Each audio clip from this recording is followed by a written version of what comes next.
Hey there. Today I'm diving into the heart of Uganda's political unrest to answer one pressing question.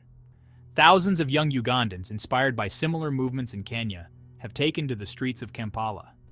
They're demanding the resignation of Parliament Speaker Anita Among and a reduction in lawmakers' salaries. But let's get to the root of it. These protests are fueled by deep frustration with corruption and President Museveni's decades-long rule.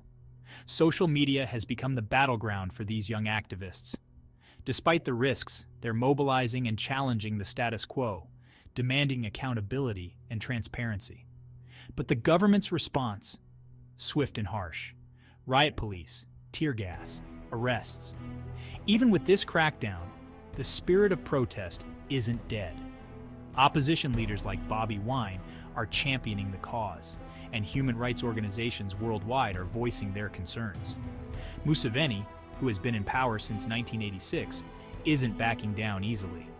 He accuses the protesters of threatening national stability, but many see his tactics as a blatant attempt to stifle dissent.